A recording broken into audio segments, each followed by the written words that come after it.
Sa first date ba, sino yung dapat magbayad? Dapat ba yung lalaki or dapat 50-50? But before that, okay lang ba na recorded itong conversation natin? Recorded. Sige, if I can answer po. If I can answer. Yeah. Okay lang na recorded siya and i-upload sa social media? Is it okay? Yeah. Great. Napaka-cool mo. Simple lang.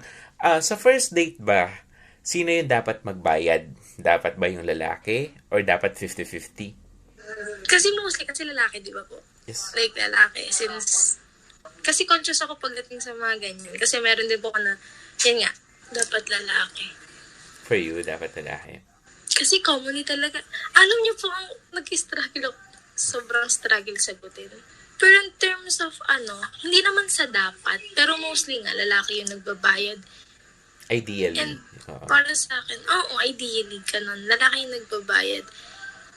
Pero para sa akin, sa isang relationship, pag-unang date, kung sino yung may kayang magbayad.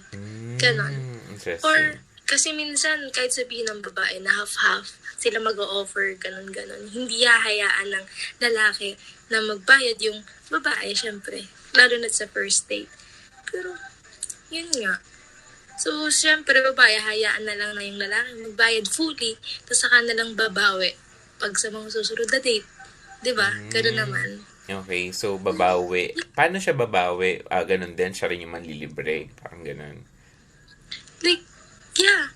Yeah, so, like, sa susunod na labas nila, like, si girl na yung mag-offer na, ay, ako naman, ako ganyan. Kasi ganun yung parang nangyari sa akin. Oh. I never take naman sa man. Parang first date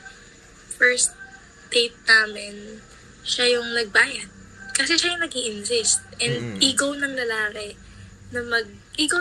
yun. So, I let him be. Na okay, for you to be happy, ganyan. So, then next labas namin, ako yung nagyakag. And, literal na, hindi pa kami tapos kumain, nagbayad na ako. Alam mo yun, kasi ego ko din naman. So, ego ko din naman na, hindi naman kasi puro lalaki lang yung magbibigay, mag-o-offer, ganon.